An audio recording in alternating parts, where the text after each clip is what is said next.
hay algo de lo que no se suele hablar en voz alta cuando se trata del poderío industrial de China.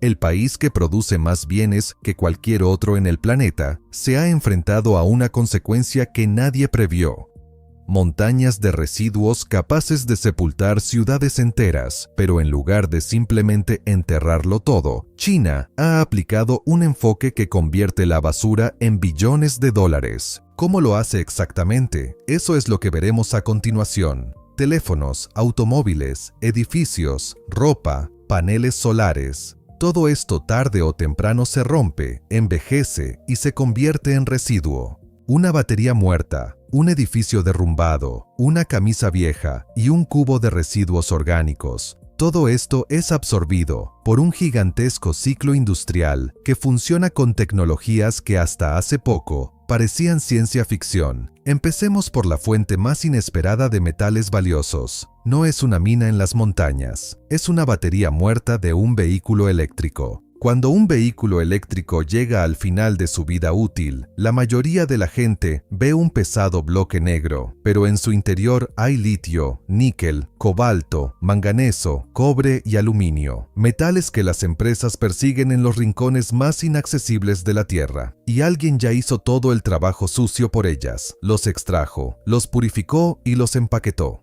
Cada batería se verifica primero. La carga residual se descarga, porque una batería cargada puede incendiarse al destruirse. Luego se evalúa si puede tener una segunda vida. Una batería demasiado débil para un automóvil puede almacenar energía de paneles solares durante varios años más. Pero cada batería muere al final. Entonces comienza la transformación. El paquete se desmonta y se carga en trituradoras industriales. El resultado es un polvo oscuro llamado masa negra. Todos los metales valiosos están concentrados precisamente en él. El tratamiento químico los separa y los devuelve en forma pura a las fábricas donde se fabrican nuevas baterías. El círculo se cierra. China recicla aproximadamente el 70% de todas las baterías del planeta.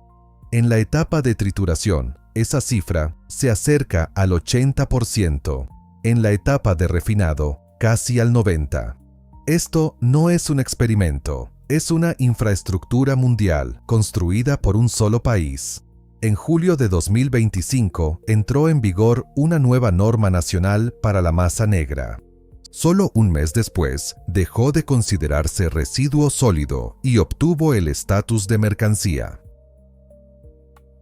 Mientras Europa calificaba la masa negra de material peligroso, China abrió las puertas y dijo: envíenla, pero la realidad no es tan impecable. Las plantas con licencia operan solo al 20 o 30% de su capacidad, no porque falten baterías, sino porque pequeños talleres ilegales pagan más por los acumuladores sin gastar en seguridad ni en cumplimiento de normas.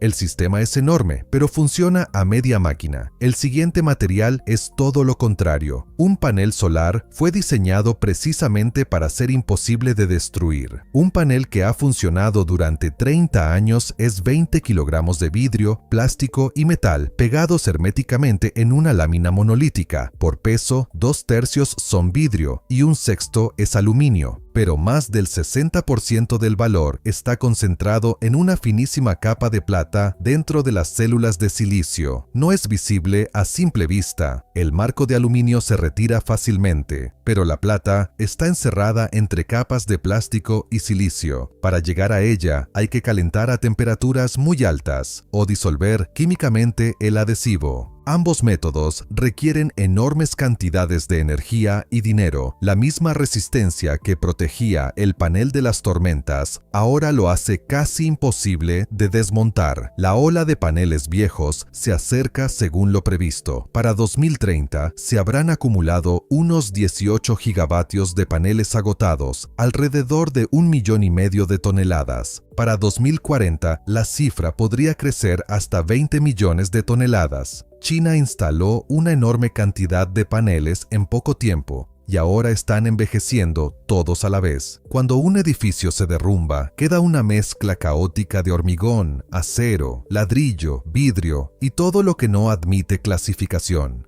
El reciclaje parece casi primitivo. Los imanes extraen el acero, las trituradoras fragmentan el material sólido, los tamices clasifican por tamaño. El resultado es grava para bases de carreteras. La sencillez del proceso hace que las cifras resulten especialmente dolorosas. En 2020, China produjo alrededor de 2.500 millones de toneladas de residuos de construcción. Solo se recicló aproximadamente el 12%. Estados Unidos produce significativamente menos, pero recicla alrededor del 75%. Solo Chongqing produjo en 2021 167 millones de toneladas de residuos de construcción con una tasa de reciclaje inferior al 30%. ¿Por qué? Si el proceso es tan sencillo, la respuesta es el dinero. La grava es barata. Llevar los escombros a un vertedero es aún más barato. La tecnología nunca fue el problema. El problema es la economía. Ahora hablemos del flujo de residuos que esconde un enorme valor en fragmentos más pequeños que un grano de arroz. Una tonelada de roca de una mina de oro produce apenas unos pocos gramos de oro. Una tonelada de placas de circuito impreso usadas produce significativamente más. A esto se le llama minería urbana. Los residuos electrónicos, teléfonos, portátiles, televisores, frigoríficos, servidores, contienen cobre, aluminio, acero, oro, plata, paladio y metales raros.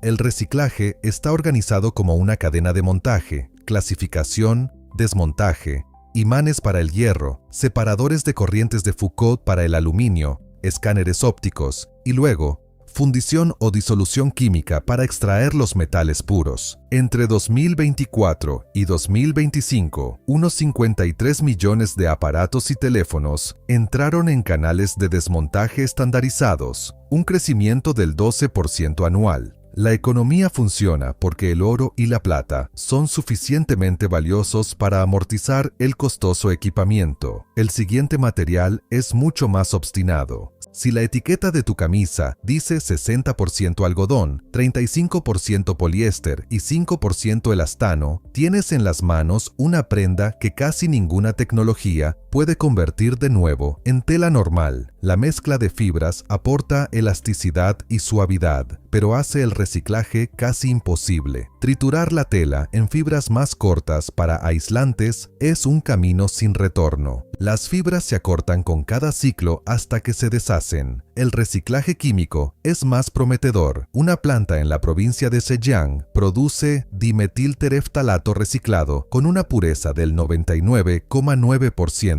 La capacidad actual es de 50.000 toneladas al año, con planes de alcanzar 500.000 toneladas para 2030. Pero esto solo funciona con poliéster puro. Si la camisa es una mezcla de algodón y poliéster, el algodón interfiere en el proceso. En 2020, China produjo alrededor de 22 millones de toneladas de residuos textiles y recicló aproximadamente el 20%. El objetivo oficial más ambicioso para 2030 es el 30%, es decir, el plan reconoce de antemano que 7 de cada 10 prendas no volverán nunca. Los residuos orgánicos son el flujo que todos olvidan.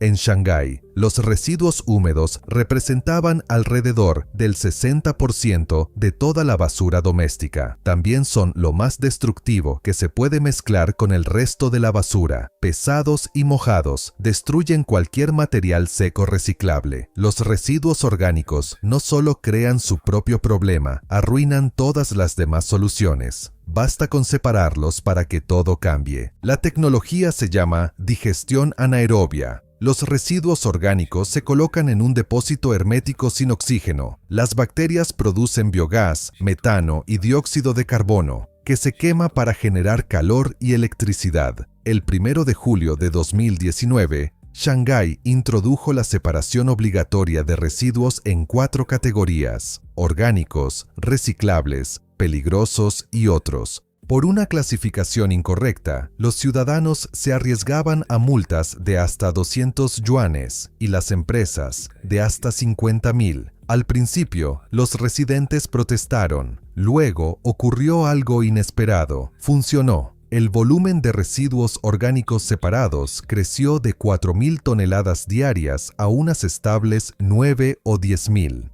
Los residuos orgánicos llegaban a las plantas con una pureza del 99,5%. La recogida de residuos peligrosos aumentó más de 10 veces. El volumen de otros residuos se redujo aproximadamente un 20% y la basura seca restante tenía un valor energético casi el doble. La incineración se volvió significativamente más eficiente. La herramienta más poderosa de Shanghái no resultó ser un proceso tecnológico, sino una ley. Incluso después de todo esto, queda una gran pila, y lo que se hace con ella es la parte menos comprendida de la historia. La incineración de residuos no es reciclaje, es tratamiento de residuos con extracción de energía como subproducto. El volumen se reduce, se genera electricidad y calor, y se extraen metales de las cenizas, pero los materiales no regresan a la producción. Una botella de plástico que entra en una incineradora nunca volverá a ser una botella. A finales de 2024, en China operaban 1.129 plantas de conversión de residuos en energía. La capacidad total era de 27,38 gigavatios. Se produjeron aproximadamente 145,3 mil millones de kilovatios hora de electricidad. Según la revista Nature Communications, en 2023, estas plantas suministraban hasta el 7% del consumo eléctrico doméstico del país. Más del 78% de la basura urbana se destinaba a incineradoras.